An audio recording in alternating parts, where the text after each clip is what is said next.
Hi friends, स्वागत आहे Vaishali kitchen मराठीमध्ये। आज आपण साऊथ इंडियन स्पेशल गोड भोपळाची सांबार कसे बनवायचे ते बघून घेऊया। आणि साऊथ इंडियन मध्ये ब्राह्मण पद्धतीने आजची व्हिडिओमध्ये गोड भोपळाची सांबार बनवणार आहेत। हा गोड भोपळ्याची सांबार बनवताना कोणत्याही प्रकारचा आपण डाळ वापर नाही करत, फक्त भोपळ्यांचा वापर करून खूप छानपैकी सांबार बनवणार आहेत। बनवायचं खूपच इजी आहे आणि फक्त 10 मिनिटं लागतील बनवायला। आणि ही सांबार गरम गरम भाताबरोबर खाल्ले तर खूपच जबरदस्त लागते। चला तर मग आजची रेसिपी आपण सुरू करूया। इथे मी गॅस ऑन करून गॅसवर एक भांड्यामध्ये पाणी गरम करायला ठेवले आहेत। पाणी गरम झाले की यामध्ये गोड भोपळ्याचा साल काढून छोटे छोटे पीसेस मध्ये कट करून गरम पाणीमध्ये टाकून घ्या। टोटल इथे मी गोड भोपळा 250 ग्राम एवढा वापरत आहे। झाकण लावून छानपैकी सॉफ्ट होईपर्यंत गोड भोपळा शिजून घ्यायचा आहे। तोपर्यंत आपण नेक्स्ट प्रोसेस मध्ये जाऊया। सांबार बनवायसाठी मसाला लागतोय, ते मसाला तयार करून घेऊया। इथे मी गॅस ऑन करून कढाई गरम करायला ठेवले आहेत। कढाई गरम झाले की यामध्ये 1 चम्मच तेल टाकून घ्या। तेल गरम झाले की यामध्ये 1 चम्मच चना डाळ टाकून घ्या आणि 1 चम्मच उडदाची डाळ टाकून घेऊया आणि 1 चम्मच जिरा, 1 चम्मच धनिया बी टाकून छानपैकी फ्राय करून घ्यायचे आहेत।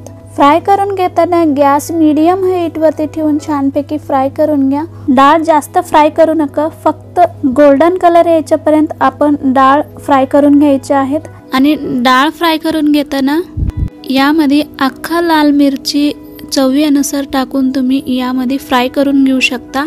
पण सगळ्याच्या घरात लाल मिरची नसतो, त्यामुळे इथे मी अख्खा लाल मिरच्या वापर नाही करत, फक्त लाल तिखट वापरून आज आपण सांबार बनवणार आहेत। डाळ छानपैकी गोल्डन कलर आले की यामध्ये 1 कप डेसिकेटेड कोकोनट टाकून घेऊया।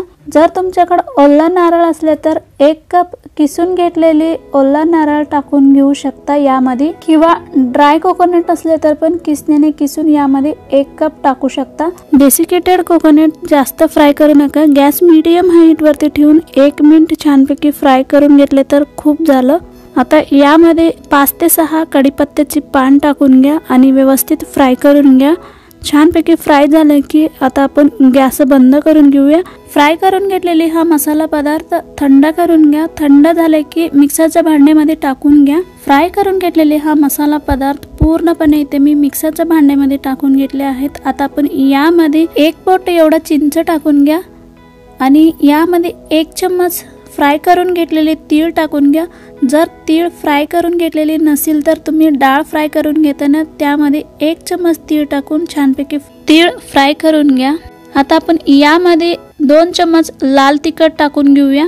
लाल तिखट तुमच्या चवीनुसार यामध्ये तुम्ही टाकू शकता आणि अर्धा चम्मच हळद, त्यानंतर मीठ टाकून घ्या चवीनुसार। मीठ टाकल्यानंतर यामध्ये 2 ते 3 चम्मच पाणी टाकून घ्या। पाणी टाकले की आता आपण मिक्सरचं झाकण लावून छानपैकी ग्राइंड करून घेऊया। आणि ग्राइंड करून घेताना एकदम स्मूथ पेस्ट करू नका, असं व्हिडिओ दाखवल्याप्रमाणे हा मसाला जाडसर ग्राइंड करून घ्या। मसाला ग्राइंड करून घेतल्यानंतर शिजवायला ठेवले होते ना भोपळा, ते चेक करून घेऊया।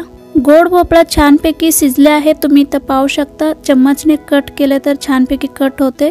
वाटून घेतलेली मिक्सरच्या भांड्यामधून मसाला पूर्णपणे भोपळ्यामध्ये टाकून घ्या। मिक्सरच्या भांड्यामधून पूर्णपणे इथे मी मसाला टाकून घेतले आहेत। यामध्ये पाणी टाकून घेऊया। मिक्सरच्या भांड्यामध्ये इथे मी थोडेसे पाणी टाकून यामध्ये टाकतोय, कारण मिक्सरच्या भांड्याला लागलेली पूर्णपणे मसाला पाणीमध्ये येतोय। पाणी टाकल्यानंतर व्यवस्थित एकदा छानपैकी मिक्स करून घ्या। आणि पाणी टाकून घेताना कन्सिस्टन्सी कशा पाहिजे तुम्हाला तशी तुम्ही यामध्ये पाणी ओतून घेऊ शकता। व्यवस्थित मिक्स करून घेतल्यानंतर आता आपण छानपैकी गोड भोपळा सांबार उकळून घेऊया 5 मिनिट। गोड भोपळा सांबार छानपैकी 5 मिनिट उकळून घेतले आहेत। आता आपण यामध्ये तडका टाकून घेऊया। त्यासाठी इथे मी एक कढाई गरम करायला ठेवले आहेत। यामध्ये 1 चम्मच तेल टाकून छानपैकी गरम करून घ्या। गरम झाले की गॅस बंद करून घ्या। आता आपण तेलामध्ये 1 चम्मच मोहरी टाकून घ्या आणि 4 ते 5 कढीपत्त्याची पान आणि थोडीशी हिंग टाकून छानपैकी फ्राय करून घ्या तेलामध्ये। फ्राय झालेली हा तडका उकळून घेतलेली सांबार मध्ये टाकून घ्या आणि सांबारमध्ये टाकल्यानंतर तडका छानपैकी एकदा चम्मचने मिक्स करून घ्या। आता आपलं साऊथ इंडियन ब्राह्मण पद्धतीने बनवलेले गोड भोपळाचे सांबार रेडी आहेत खायला। तुम्ही गरम गरम भाताबरोबर किंवा इडली डोसा बरोबर पण खाऊ शकता। खूप भारी लागतं आणि इन्स्टंट होते, कोणत्याही प्रकारचा डाळ वापरायचं काही गरज नाही। तर मित्रांनो, आजची हा गोड भोपळाची सांबार कशी वाटले होते म्हणून मला नक्की कमेंट्समध्ये सांगायला विसरू नका। आणि रेसिपी आवडली असल्या तर प्लीज मित्रांनो लाईक, शेअर आणि सबस्क्राईब करायला पण विसरू नका। परत भेटूया एक असंच छान छान रेसिपी बरोबर। तोपर्यंत मस्त खा आणि मस्त रहा।